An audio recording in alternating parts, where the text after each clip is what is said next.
لله رب العالمين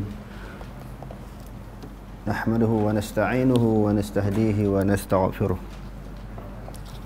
ونعوذ بالله من شرور أنفسنا ومن سيئات أعمالنا من يهد الله فلا مضل له ومن يضلل فلن تجد له وليا مرشدا أشهد أن لا إله إلا الله وحده لا شريك له وأشهد أن محمدا عبده ورسوله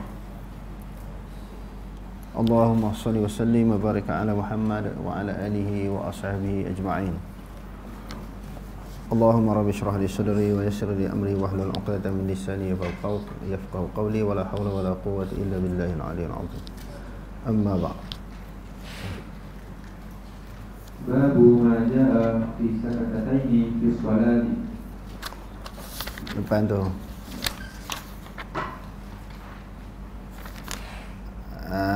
239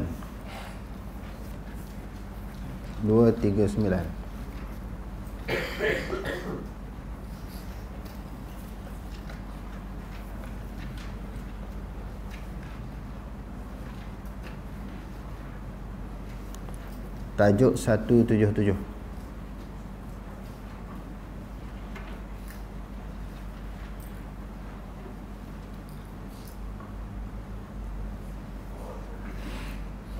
باب ما جاء في نشر الأصابع عند التكبير. Bab tentang menghamparkan ataupun membuka jari-jari ketika takbir.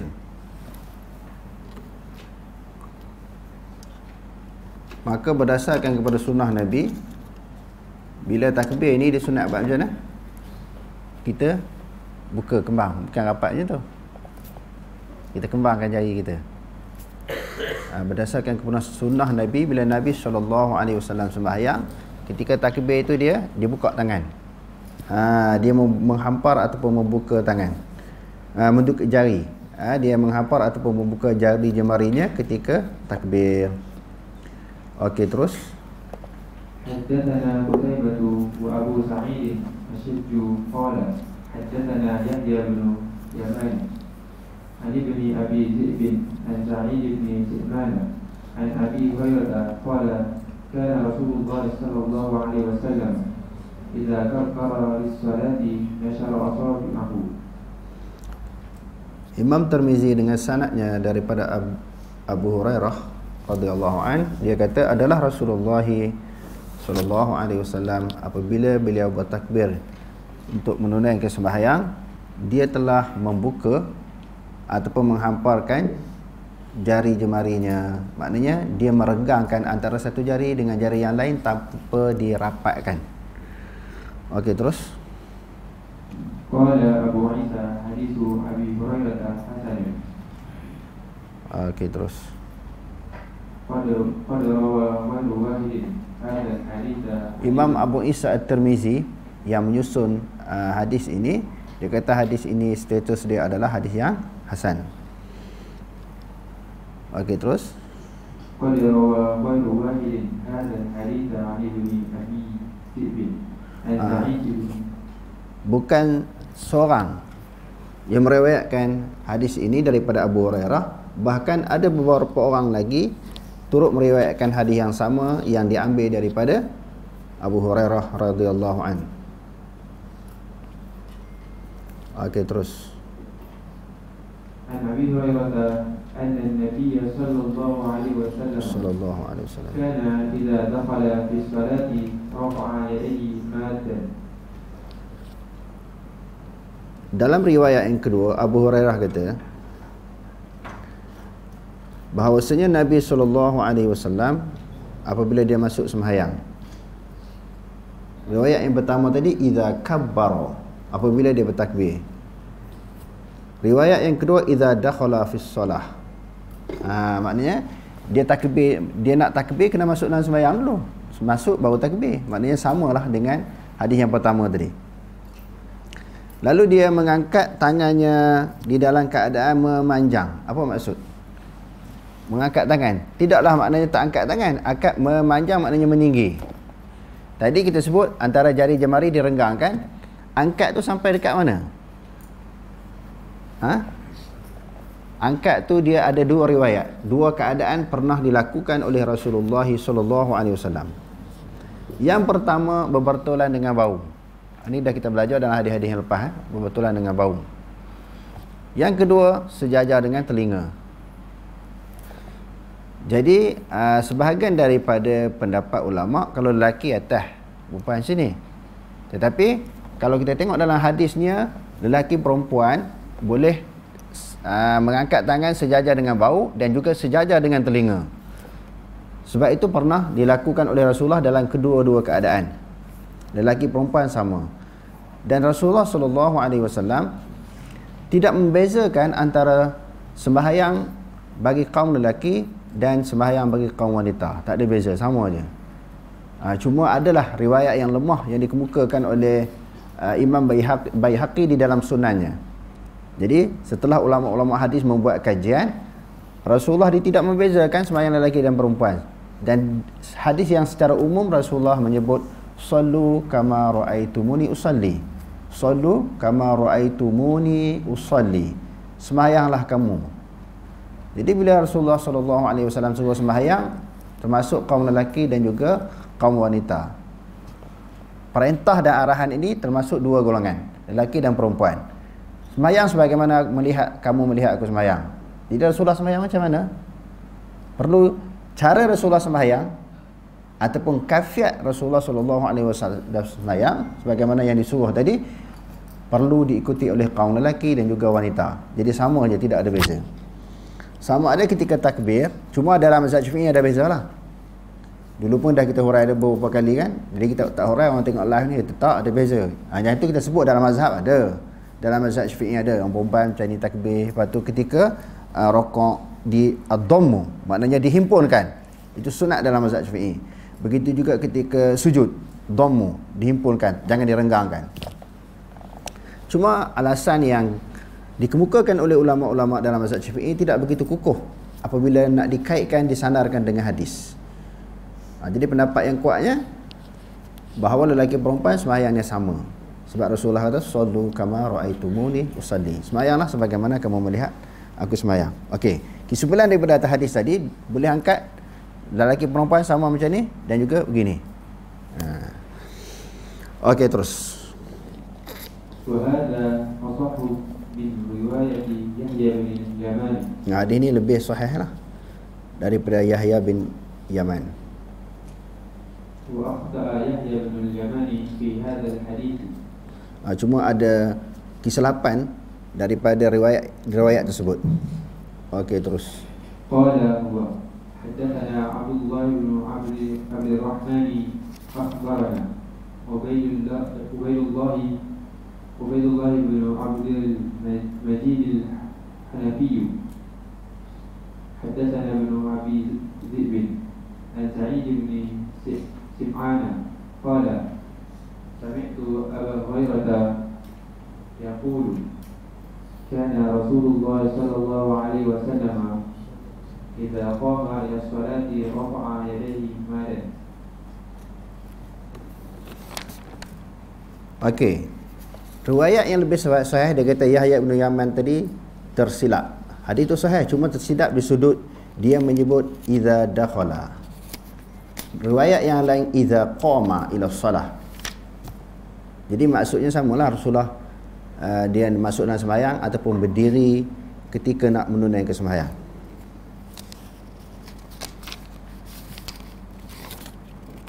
Okey, terus.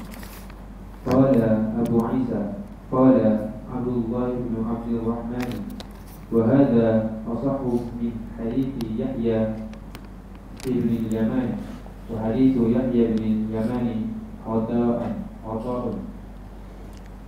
Bukan apa yang kita baca tadi?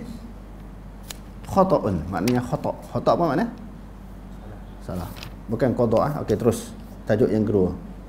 Babu ma jaa fi fadl takbiratil ula. Takbirati sebab apa?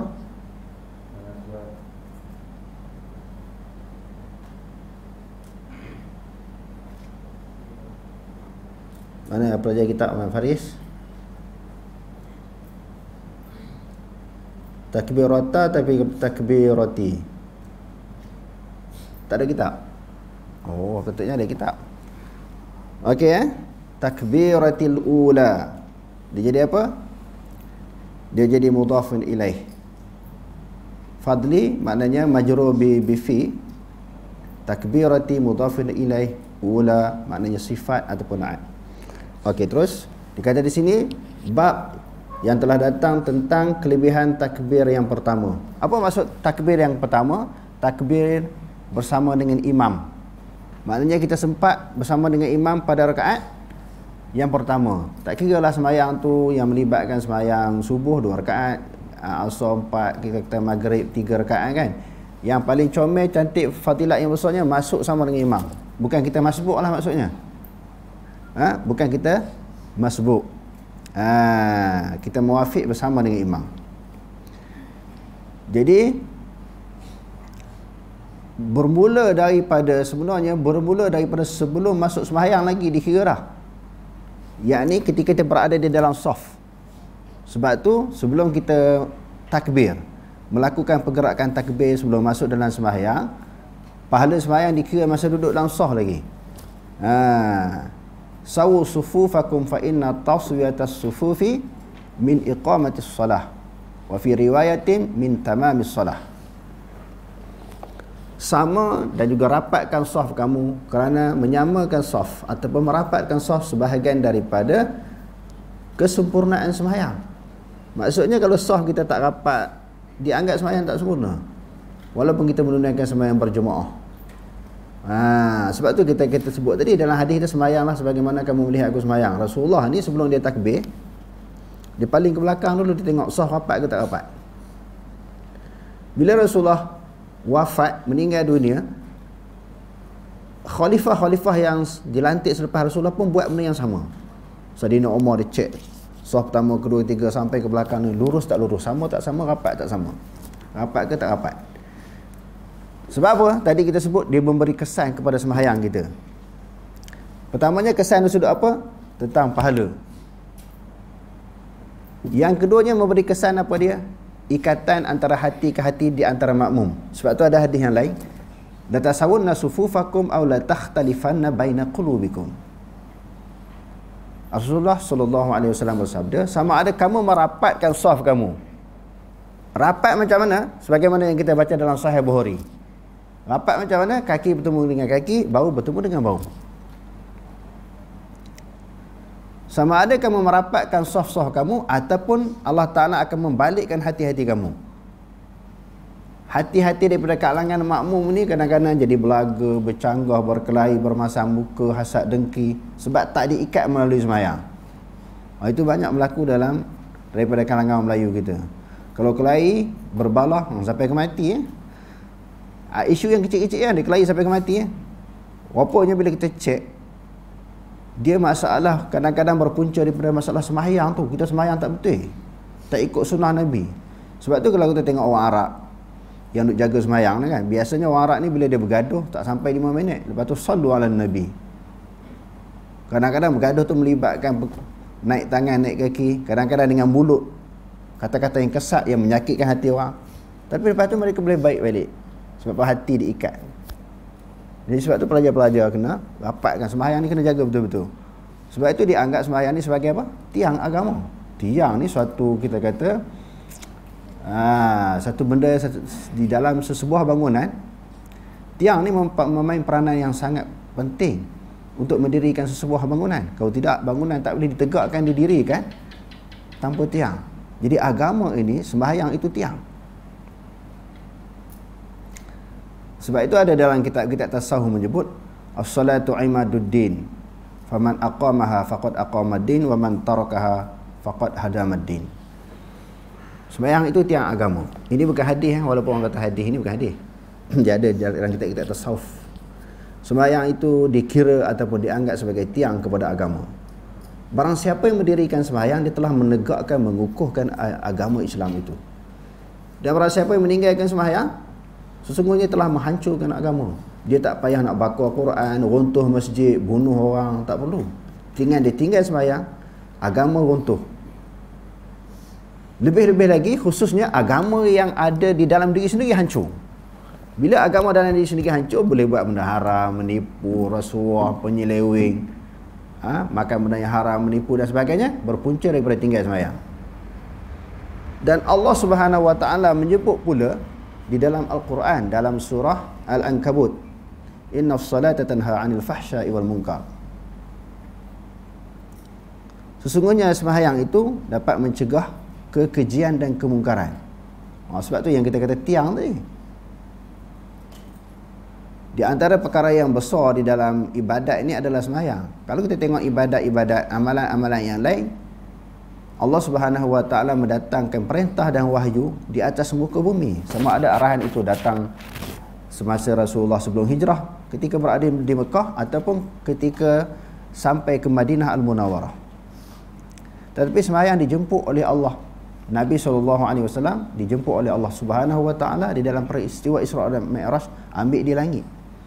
Asalnya 50 waktu sebagaimana yang kita ketahui, di dalam hadisnya lalu diminta kurang sampai jadi 5. Walaupun 5, pahala dia menyamai 50 waktu sembahyang. Jadi kalau orang betul-betul jaga sembahyang, dia tak akan melakukan perkara-perkara yang mungkar. Ada juga ada orang sebut, ada individu orang tertentu dia jaga sembahyang subuh secara berjemaah. Tak pernah tinggal sembahyang subuh berjemaah. Tapi banyak kes kes mahkamah melibatkan individu-individu tertentu. Mayang juga. Orang tu kalau pergi rumah dia mesti sembahyang subuh secara jemaah, surau ataupun masjid berhampiran dengan dia. Jadi kita kena cek balik. Kita sebut ni, kita tak sebut mana-mana nama orang, tapi kita nak sebut diri kita. Kalau kita sembahyang duk buat maksiat lagi, kemungkaran lagi, sudah tentu sembahyang tu tak betul. Sebab tu kena jaga sembahyang. Sembahyang tu kena jaga betul-betul. Sebab tu dia kata aqimus solah, dirikan sembahyang. Dia tak kata sallu, sembahyang saja. Aqimus solah wa atuz zakah. Dan sembahyang disebut aqimu, dalam hadis pun sebut aqimu, teguhkan, tegakkan, dirikan. Kalau tiang tu dimakan oleh anak-anak, tiang yang rempuk, bolehkah dia nak membebankan suatu bangunan yang besar? Dia nak menanggung satu bangunan yang besar. Jadi kita sebagai orang Islam, Allah Subhanahu wa taala akan uji dengan berbagai-bagai ujian.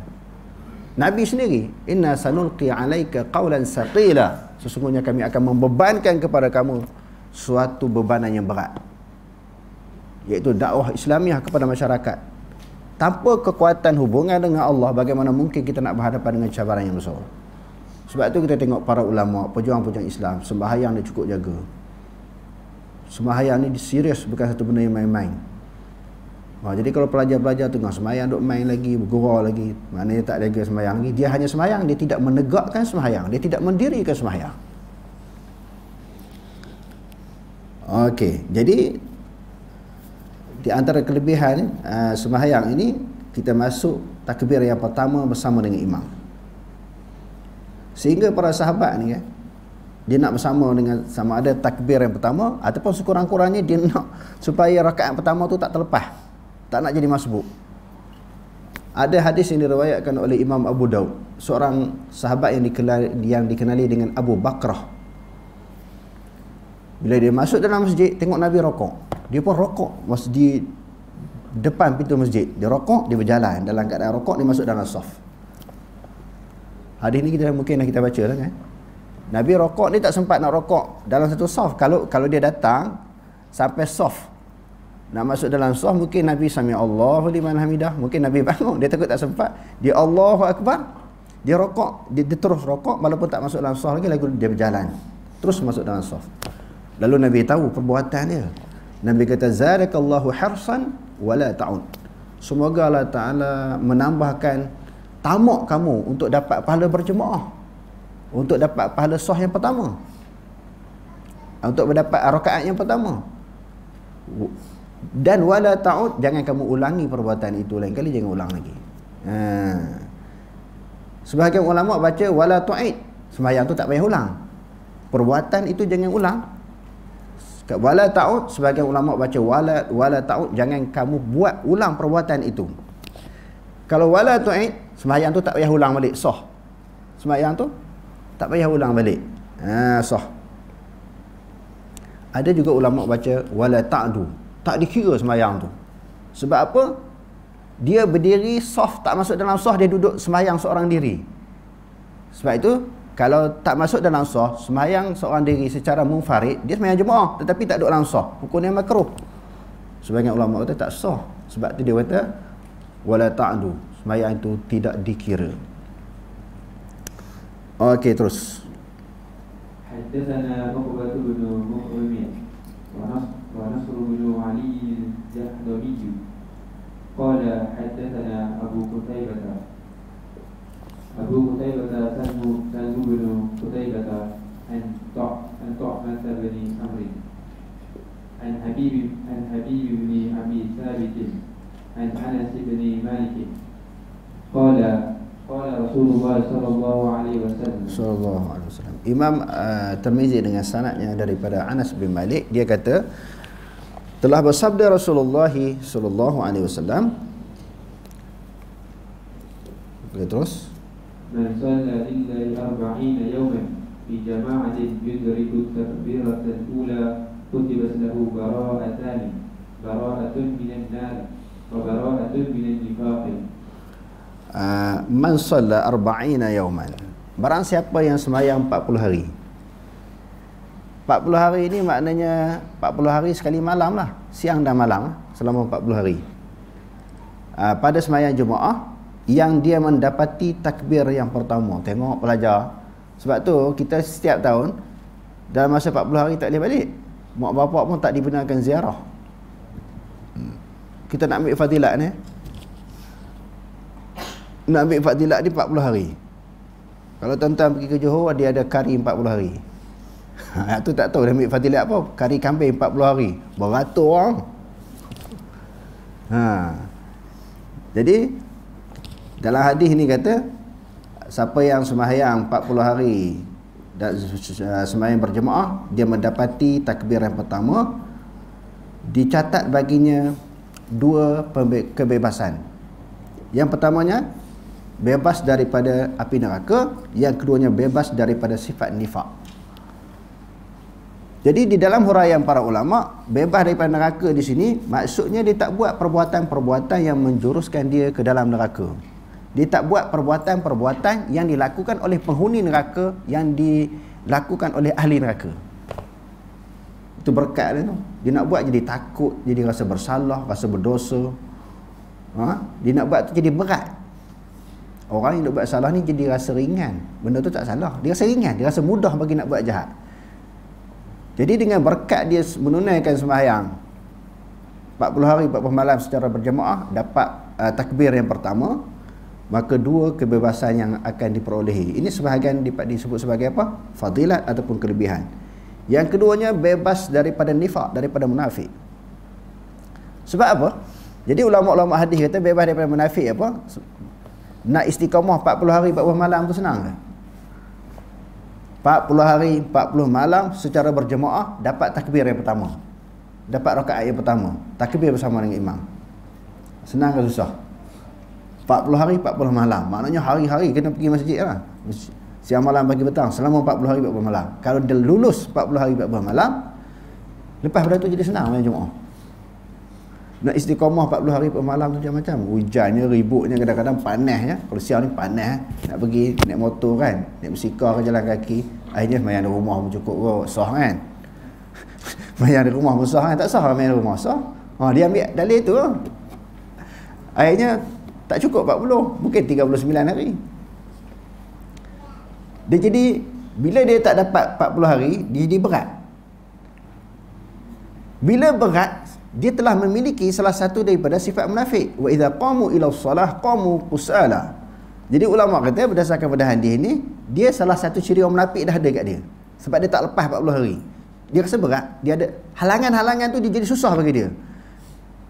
Kalau orang yang tidak ada ciri ataupun sifat munafik ni, halangan macam mana pun dia boleh lalui, dia boleh maknanya hadapi dengan mudah untuk mencapai matlamat 40 hari. Orang munafik ni jadi berat, dia nak pergi sembahyang. Dah ada satu ciri, wa idza qamu ila shalah qamu qusala. Bila mereka nak berdiri ke sembahyang, bila orang munafik ni nak melakukan sembahyang, mereka lakukannya dalam keadaan berat. Sembahyang juga bukan kata tak sembahyang. Memang orang munafik di zaman Nabi semayang.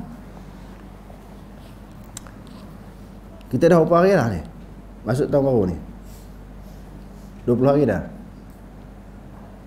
Ada tak siapa-siapa yang tertinggal? Duduk sini dah, bukan duduk di rumah. Dah duduk dalam satu bangunan, boleh tertinggal lagi semayang Jumaat 40 hari. Oh, jadi rugi besar. Bebas daripada neraka, maknanya sifat-sifat ahli neraka, perbuatan ahli neraka dia tak buat. Yang keduanya bebas daripada sifat munafik. Di dalam pelajaran-pelajaran kita yang lalu kita sudah sebut, dia sifat. Zaman sekarang ni sifat munafik ada, orang munafik tak ada. Cuma Imam Nawawi sebut di dalam Syarah Muslim, ada dua pendapat. Tetapi saya mentarjihkan pendapat yang pertama, bahawa orang munafik ni tak ada. Lebih-lebih lagi apa yang disebut oleh Imam Bukhari. Imam Bukhari menakalkan kata-kata Huzaifah. Kan Huzaifah ni dia tanya Rasulullah benda yang orang lain jarang tanya. Sebab tu di dalam hadis yang diriwayatkan oleh Imam Muslim, kana an-nasu yas'aluna Rasulullah sallallahu alaihi wasallam anil khairi wa kuntu as'aluhu anil syarri makhafatan an yudrikani. Dia kata banyak orang duk tanya Rasulullah benda baik. Kalau buat macam ni apa ganjaran, apa pahalanya kan? Nak masuk syurga macam mana, begini-begini amalannya. Aku tanya benda yang buruk, kerana aku bimbang keburukan itu menimpa aku. Sebab tu aku banyak tanya Rasulullah benda yang buruk. Jadi Huzaifah ini, dia adalah merupakan pemegang rahsia Rasulullah. Berapa orang munafik di Madinah ni Rasulullah beritahu kat dia. Orang lain tak tahu. Bukan dia kasyaf. Dia cuma senarai nama tu Rasulullah beritahu. Sebab dia ni pandai simpan rahsia. Bila dia tahu satu maklumat, dia tak akan dedahkan pada orang lain. Jadi bila Rasulullah SAW wafat, meninggal dunia, sahabat-sahabat yang lain, di antaranya Sayyidina Umar, bila orang Madinah meninggal dunia, Rasulullah dah wafat, bila tengok orang ada di kalangan ahli Madinah meninggal dunia, Huzaifah ni pergi semayang tak? Pergi tak?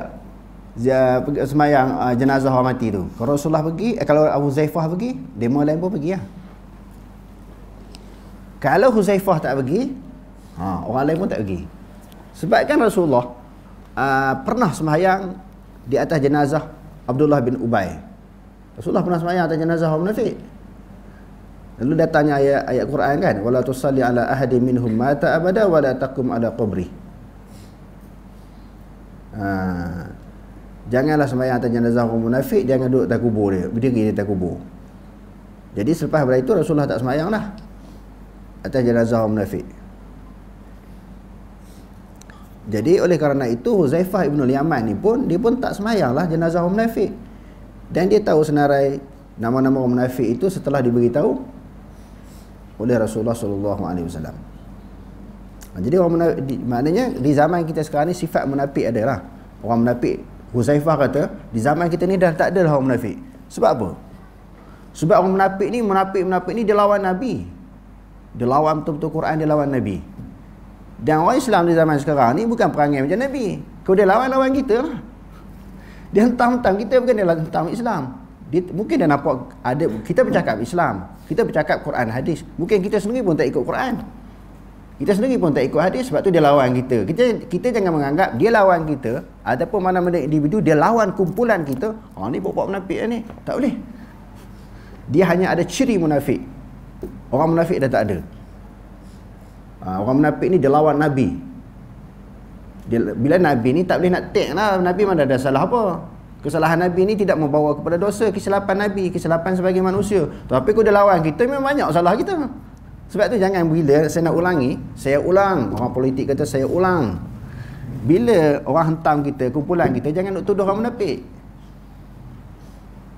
Sebab mungkin dia lawan tu, dia hentam tu, kita pun ada panggil munafik. Dia, orang sekarang dia hanya ada sifat ataupun ciri munafik. Kan Nabi kata, ada riwayat yang menyebut ayatul munafik salasatun, wa idza tumina khana, wa idza haddatsa kadzaba, wa idza khasama fajara. Bila bertengkar mesti dia nak menang. Ini salah satu ciri munafik ni. Bagi amanah dia khianat. Bila dia bercakap mesti dia nak kelentung. Ni banyak. Dia bercakap mesti dia nak kelentong orang. Ada orang istilah, ada orang sebut lah kan.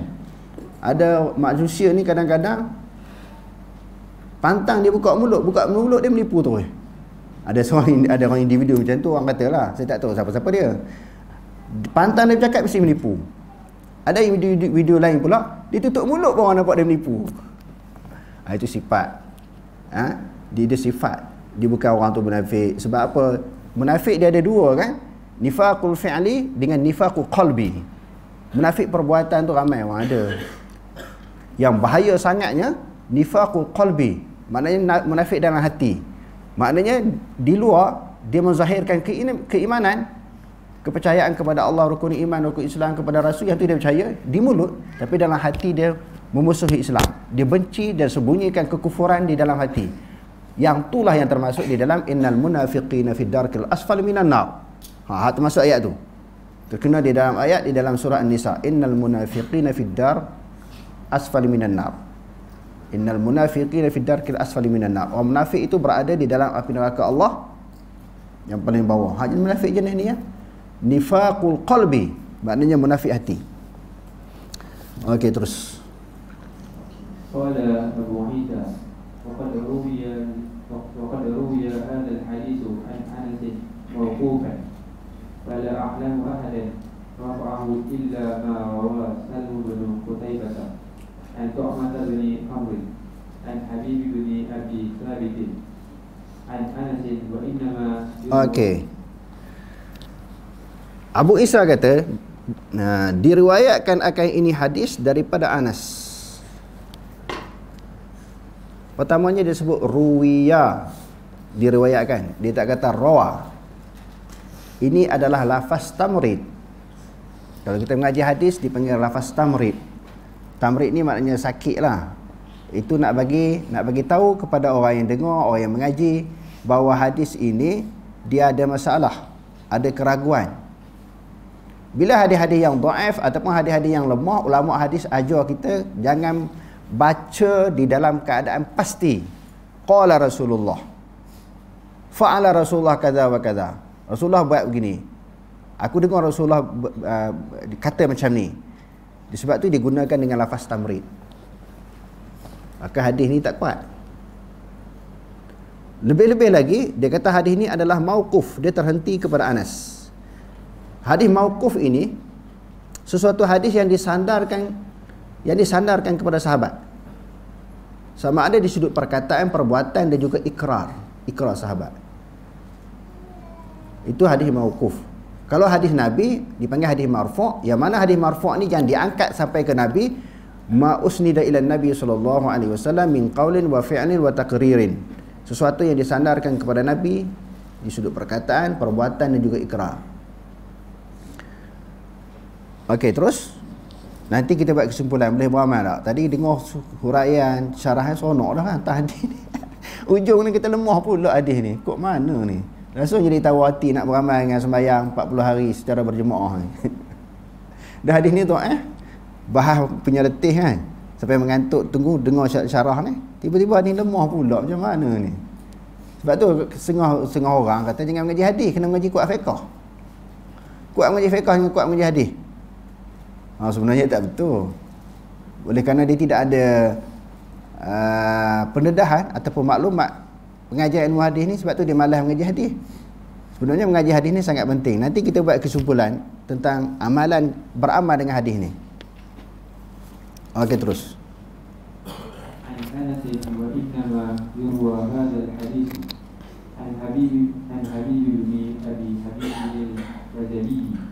عن أنس بن مالك قوله حدثنا بذلك بناد حدثنا وقيع عن خالد بن طعمان عن حبيب بن أبي حبيب البجلي عن أنس نحوه ولم يرفعه. وروى إسماعيل بن عياش هذا الحديث عن عمرة بن وزية عن أنس بن مالك عن عمر بن الخطاب عن النبي صلى الله عليه وسلم نحو هذا. وهذا حديث غير محفوظ. Okey. Riwayat yang kedua tentang hadis kelebihan sembahyang 40 hari berjemaah ni, dia kata pula ghairu mahfuz.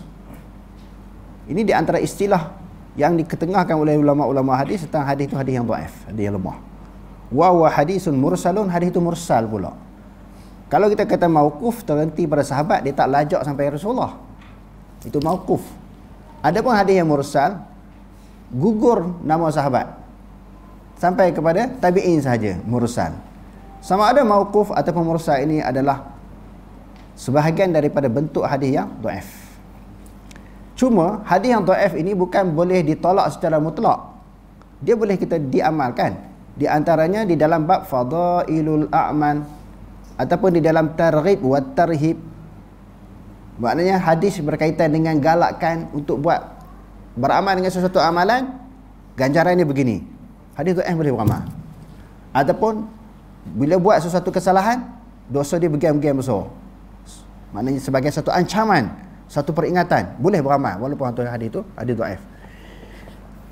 Jadi cuma nak disandarkan kepada Nabi itu tak kuat lah.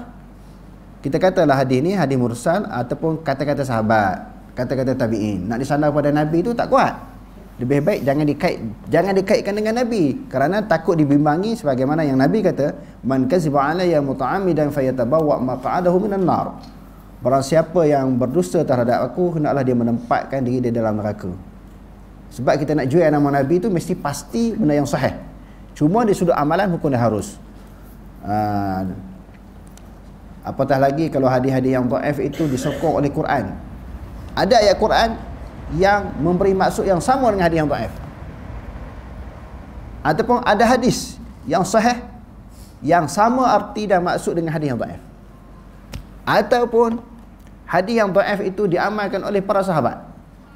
Boleh juga kita beramal. Hadis yang dhaif disokong oleh asar sahabat. Ataupun hadis yang dhaif yang sesuai dengan kias. Tu dah kita bahas panjang dah tu dalam pengajian-pengajian yang lepas. Di antaranya hadis tentang apa dia? Jawab bagi iqamah dan juga doa bagi iqamah. Hadis tu dhaif di dalam riwayat Abu Daud, tetapi kias dengan jawab azan, kias dengan doa azan. Jadi kalau orang nak buat boleh. Tapi yang kuatnya selepas iqamat tidak perlu kita jawab iqamat, ketika iqamat tak perlu jawab, itu pendapat yang paling kuat, dan juga tidak ada doa selepas iqamat. Yang ada sikit azan saja. Cuma hadis tu lemah lah. Nak beramal boleh tapi tak kuat. Wallahu a'lam. Aqulu qawli hadza wa astaghfirullahal azim wa lakum. Assalamualaikum warahmatullahi taala wabarakatuh.